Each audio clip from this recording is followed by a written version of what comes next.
Hello. आज हम discuss करते हैं क्या आईवीएफ प्रोसेस पेनफुल है। आप इस वीडियो को आखिर तक देखिए, आप खुद ही जान जाएंगे कि क्या आईवीएफ प्रोसेस पेनफुल है या नहीं है। मैं doctor Beena Muktesh, clinical director, motherhood hospital और सिल्वर लीफ फर्टिलिटी सेंटर। ये मैं आपको प्रोसेस स्टेप बाय स्टेप समझाऊंगी और हर स्टेप में ध्यान दीजिए क्या ये स्टेप पेनफुल है या नहीं है। जब भी हम डिसाइड करते हैं किसी भी मरीज़ के लिए कि आईवीएफ करना पड़ेगा, सबसे पहले उनके ब्लड टेस्ट करते हैं। ये blood test normal blood test की तरह होते हैं, जैसे आप हेल्थ चेक करवाते हो, कोई स्पेशल तरीके से नहीं होते। तो जितना पेन ब्लड टेस्ट करने में होता है उतना पेन आईवीएफ के पहले टेस्ट करने में होता है। उसके बाद जब टेस्ट रिपोर्ट आ जाती है तो हम मरीज़ को सेकेंड डे ऑफ पीरियड, मतलब अपने माहवारी के दूसरे दिन पे बुलाते हैं। उस दिन एक अल्ट्रासाउंड किया जाता है जो कि वजाइना के थ्रू होता है।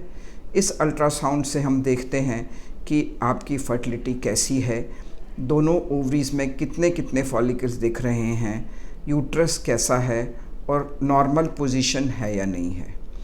यदि हमें सब कुछ नॉर्मल मिलता है तब हम उसका स्टिमुलेशन स्टार्ट करते हैं। स्टिमुलेशन का मतलब है जितने भी हमको फॉलिकल्स दोनों ओवरी में दिखाई दे रहे हैं उनको हम बढ़ाने की कोशिश करते हैं, और ये होता है 10 दिन इंजेक्शंस डेली लगाने से। हर दिन आपको एक इंजेक्शन लगेगा और छठे दिन के बाद में 2 इंजेक्शन भी लग सकते हैं। पहले 3 दिन या 4 दिन इंजेक्शन बहुत पतले इंसुलिन टाइप होते हैं, जिसको हम सबकुटेनियस इंजेक्शंस बोलते हैं। ये इंजेक्शन डेली लगाना पड़ता है। ये 10 दिन इंजेक्शन लगाना यदि आपको पेनफुल लगता है तो ये पेनफुल है, लेकिन 10 दिन कंटिन्यूस इंजेक्शन के बाद और कोई इंजेक्शन नहीं लगता। तीसरी चीज़, इस 10 दिनों में हम फॉलिकल मॉनिटरिंग करते हैं। 3 या 4 बार आपको आना पड़ेगा। हम वेजाइना के थ्रू अल्ट्रासाउंड करके देखेंगे कि हमें डोज बढ़ाना पड़ेगा या नहीं बढ़ाना पड़ेगा। इस तरह से 3 या 4 बार जब आप आते हैं, इस बीच 1 या 2 बार ब्लड टेस्ट भी करना पड़ता है। यही बस पेन है जो आईवीएफ का पेन, जिससे लोग डरते हैं और कहते हैं कि आईवीएफ पेनफुल है। उसके बाद नंबर आता है एग्स को निकालने का। हम एग्स को अंडाशय से कैसे निकालते हैं? सबसे पहले हम 10 मिनट बेहोशी की दवा आपको देते हैं। ये प्रोसीजर ऑपरेशन थिएटर में होता है। 10 या 15 मिनट से ज़्यादा इस प्रोसीजर में नहीं लगता। शॉर्ट एनेस्थीसिया देते हैं 10 या 15 मिनट का, और वजाइना में ही अल्ट्रासाउंड प्रोब डाल करके उसके आगे एक छोटी सी नीडल लगी रहती है, जिससे हम अंदर के अंडे निकाल लेते हैं, एक ट्यूब में कलेक्ट कर लेते हैं। इस प्रोसेस को हम कहते हैं एग कलेक्शन या अंडों का शरीर से बाहर निकालना। इसमें कोई कट नहीं होता, कोई स्टिच नहीं होता, कोई पोस्ट ऑपरेशन कॉम्प्लिकेशंस नहीं होते, और नॉर्मल तरीके से आप 4 या 5 घंटे के बाद अपने घर चल के जा सकते हैं। अपना डिस्चार्ज टिकट सब लोग खुद लेकर के जाते हैं, कोई ट्रॉली पे नहीं आना, कोई व्हील चेयर पे नहीं आना। उसके बाद आपको 3 या 4 दिन इंजेक्शन लगाने पड़ते हैं। ये आपके यूट्रस को प्रिपेयर करने के लिए है, यदि हम आपका एम्ब्रियो ट्रांसफ़र करना चाहते हैं। एक बार जब हमने अंडे बाहर निकाल लिया, उसके बाद हम उनको आपके हस्बैंड के स्पर्म से फर्टिलाइज़ कराते हैं, जो प्रोसेस बाहर होता है। और 3 दिन के बाद हमें पता लग जाता है कि कितने एम्ब्रियोज बन गए हैं। उनमें से हम अगर चाहें तो तीसरे दिन या 5वें दिन हम ये एम्ब्रियोज को आपके यूट्रस में डाल सकते हैं।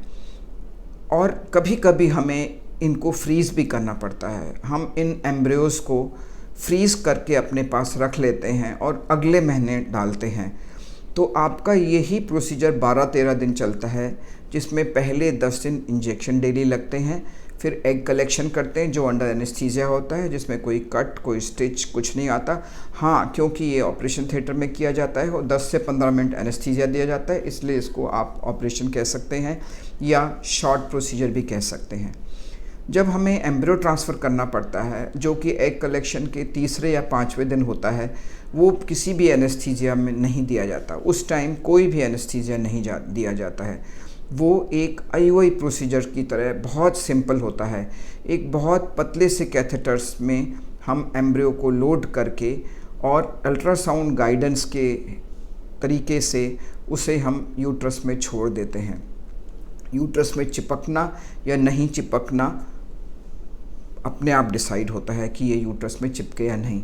60 to 70% सक्सेस रेट होती है। ये यूट्रस पे चिपक जाते हैं और प्रेगनेंसी बढ़ने लग जाती है। 12 दिन के बाद या 9 दिन के बाद अगर 5वें दिन का एम्ब्रियो डाला है, हम प्रेगनेंसी टेस्ट करते हैं बीटा HCG और हमें पता लग जाता है कि प्रेगनेंसी है या नहीं है। इसलिए जितना भी मैंने आपको प्रोसीजर बताया, यही प्रोसीजर होता है। और जब हम अंडे बाहर निकाल लेते हैं, उसके बाद 1 दिन हम पेन किलर देते हैं और 1 दिन रेस्ट करने के लिए बोलते हैं।